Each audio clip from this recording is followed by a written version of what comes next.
अस्सलाम वालेकुम दोस्तों, कैसे हैं आप सब? उम्मीद है ठीक होंगे। अल्हम्दुलिल्लाह मैं भी बिल्कुल ठीक। तो जो आज की वीडियो है वो है जब आप जर्मनी आ जाएँगे तो उसके बाद आपने क्या प्रोसेस करने हैं, किस तरह से आपने अपना वीज़ा एक्सटेंड करवाना है, हेल्थ इंश्योरेंस, ब्लॉक अमाउंट सब पे डिस्कशन करने वाले हैं हम।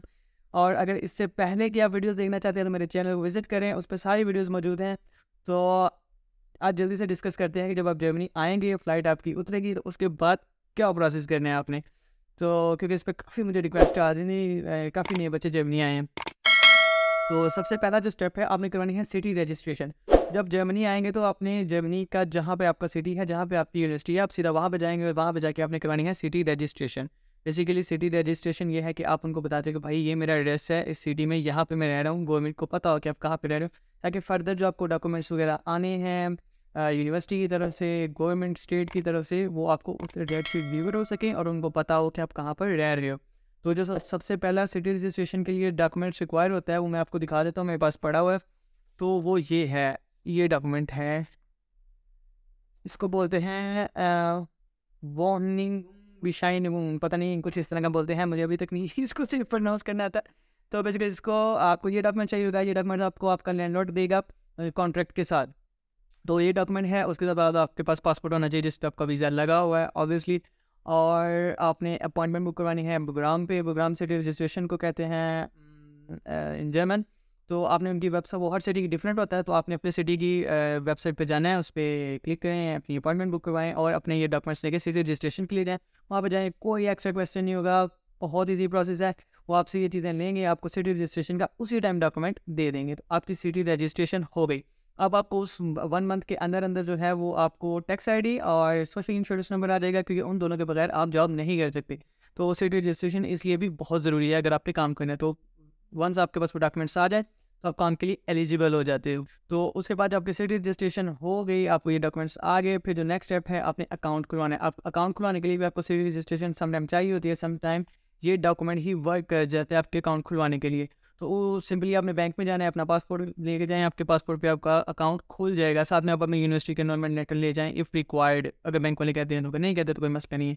तो आप लेके जाएँ, वहाँ पे जाएँ, उन्होंने भी दस्ती-दस्ती आपका काम करना है और आपका अकाउंट उसी टाइम ओपन कर देना है। आपका जो कार्ड है वो आपके एड्रेस पे आ जाएगा बाद में, लेकिन उसी टाइम पे वो आपको आईबैन आपका दे देंगे।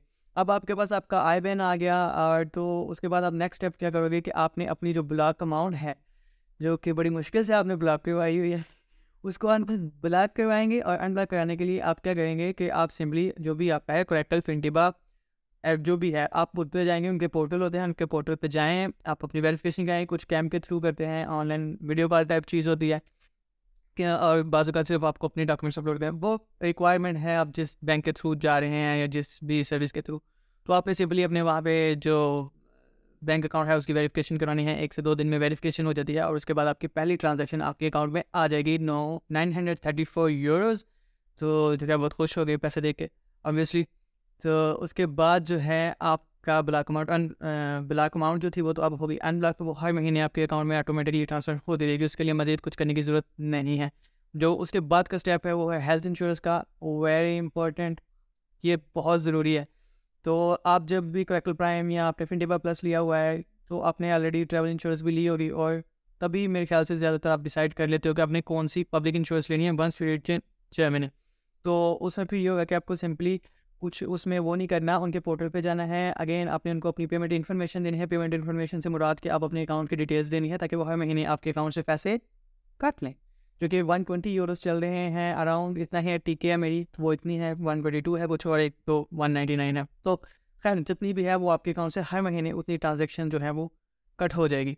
वो 2 लेटर जारी करेंगे आपकी हेल्थ इंश्योरेंस वाले, एक तो होगा कि आपकी हेल्थ इंश्योरेंस एक्टिवेट होगी, उसके अलावा 2 सर्टिफिकेट होंगे। एक आपकी एम्प्लॉयमेंट के लिए, अगर आपने कहीं पे काम करना है तो आप वहाँ पे वो वाला लेटर दोगे, उसके ऊपर लिखा होगा, और दूसरा लेटर होगा जो आपने अपनी यूनिवर्सिटी को देना है। अगर आप यूनिवर्सिटी को लेटर प्रोवाइड नहीं करते तो आपकी एनरोलमेंट कैंसिल हो जाएगी। ये मैं बात ऐसे नहीं कर रहा, मेरी अपनी भाई हो गई यहाँ पर आके, और 2 हफ्ते बाद मुझे यूनिवर्सिटी की तरफ से लेटर आ गया था, मैं आपकी यूनिवर्सिटी से टर्मिनेट कर दिया, क्योंकि आपकी जो हेल्थ इंश्योरेंस है वो हमें नहीं पहुँची। बाज़ औक़ात यूनिवर्सिटी को डायरेक्ट ट्रांसफ़र हो जाती है, लेकिन कई दफ़ा नहीं भी होती, मेरे केस में नहीं हुई थी। तो आप वो सिंपली आप डॉक्यूमेंट लें और जो भी आपका स्टूडेंट सेक्रेटेरिएट जो भी है उसको आप ईमेल कर दें, तो आपका मसला सॉल्व हो जाएगा। तो ये 2 लेटर्स आपको हेल्थ इंश्योरेंस के बताएँ, वेरी इंपॉर्टेंट। और उसके बाद जो है फिर आपको आपका हेल्थ इंश्योरेंस कार्ड आ जाएगा। आपने अगर आपको खुदा न खास्ता कोई मसला हो जाता है और आपके पास अभी वो नहीं हेल्थ इंश्योरेंस एक्टिविटी, फिर भी अपनी परेशान नहीं होना, वो फिर भी आपको स्टिल कवर करेंगे। आप उनके साथ जा रहे हैं तो वो आपको कवर करेंगे, वो आपने परेशानी नहीं लेनी कि मेरे पास कार्ड नहीं है जी, आप जाएँ डॉक्टर के पास। खैर इस पर भी एक दिन मैं पूरी वीडियो बनाऊंगा कि डॉक्टर के पास क्या जाना है, किस तरह से अपॉइंटमेंट हो जी। सीन फिलहाल टॉपिक पे स्टिक रहते हैं। हेल्थ इंश्योरेंस होगी, सिटी रजिस्ट्रेशन होगी, ब्लैक अमाउंट ओपन होगी। तो अब जो है यूनिवर्सिटी इनरोलमेंट की बात मैं इसलिए नहीं कर रहा क्योंकि मैक्सिमम लोग पाकिस्तान से करवा के आ जाते हैं। वहाँ पे जब आपका वीज़ा लग जाता है, आप सिंपली यूनिवर्सिटी की फ़ी पे करते हो और आपका वो आ जाता है। और यहाँ पर आने के बाद जो है इनरोलमेंट लेटर आपका आ जाता है। यहाँ पर आने के बाद आपने सिंपली यूनिवर्सिटी के पोर्टल पर जाना है, अपना एड्रेस अपलोड करना है और उसमें जो है अपडेट करना है, सॉरी। तो उसमें फिर ये होगा कि अगर यूनिवर्सिटी रिक्वायरमेंट है तो आपको यूनिवर्सिटी जाके आप अपना यूनी कार्ड जो है स्टूडेंट कार्ड वो कलेक्ट कर लोगे, वरना वो आपके घर पे भेजेंगे। मेरे केस में घर में आ गया था। तो उससे ये होगा कि आपका फिर ट्रैवल जो है वो अराउंड द सिटी या स्टेट जो भी आपका जितनी भी लिमिट है आपके सेमेस्टर टिकट की, आप कवर कर दे, विच इज़ वेरी बेनिफिशियल। तो क्योंकि आपको ज़रूरत पड़ेगी, आपने इधर उधर तो जाना है।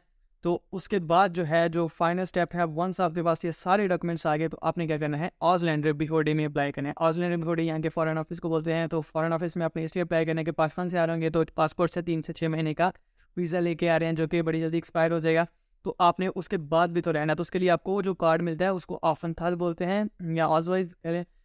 तो उसके लिए आप अप्लाई करते हो। अब आपने ये सारे डॉक्यूमेंट्स लेने हैं जितने आपके पास आ गए, आपकी बैंक डिटेल, आपका block amount certificate, health insurance, university की इनरोलमेंट, सिटी रजिस्ट्रेशन, सब डॉक्यूमेंट्स आपने एक फाइल बनानी और ईमेल कर देनी ऑरिजिनल ब्योडे को। ये आपको आपकी यूनिवर्सिटी की ईमेल में बता देगी कौन कौन से डॉक्यूमेंट्स चाहिए और किस ईमेल पे आपने ईमेल करनी है। तो आप सिंपली उनको ईमेल करेंगे, फिर वो आपको अपॉइंटमेंट देंगे। अपॉइंटमेंट में आप वहाँ पे जाएंगे और अगेन अपने सारे डॉक्यूमेंट्स साथ लेके जाएंगे कॉपीज़ में। और एक फॉर्म जो होता है वो आपको आपके घर पे सेंड करेगा ऑज़लैंडर ब्योडे। जब आप ये सारी चीज़ें सेंड करेंगे तो आपने वो फॉर्म फिल करना है और उस फॉर्म को भी साथ लेके जाना है और साथ में आपने अपनी फ़ोटोज़ भी लेके जानी है, ऊपर डायमेंशंस लिखी होंगी। तो वहाँ पर आपने जाना है, वो 5-10 मिनट आपके वो लेंगे, डॉक्यूमेंट्स इधर उधर देखेंगे और उसके बाद 1-2 क्वेश्चन करें या ना करें, डिपेंड करता है वीज़ा ऑफिसर पे।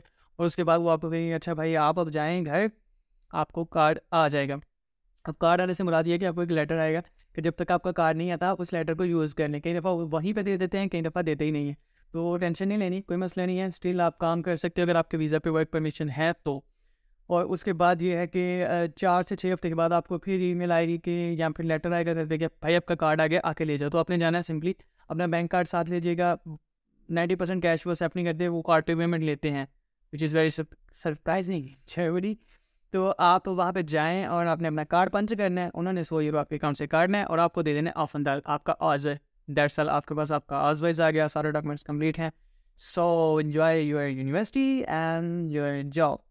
तो इतना ही। अगर आपको कोई स्पेसिफिक रिक्वायरमेंट है, कुछ आपको नहीं समझ आ रहा, कुछ पूछना है, आप कमेंट में ज़रूर पूछिएगा और वीडियो को लाइक ज़रूर कीजिएगा, चैनल को सब्सक्राइब करिएगा क्योंकि मज़ीद वीडियोज़ आप बहुत जल्दी आएंगी। तो मिलते हैं फिर, अल्लाह हाफिज़।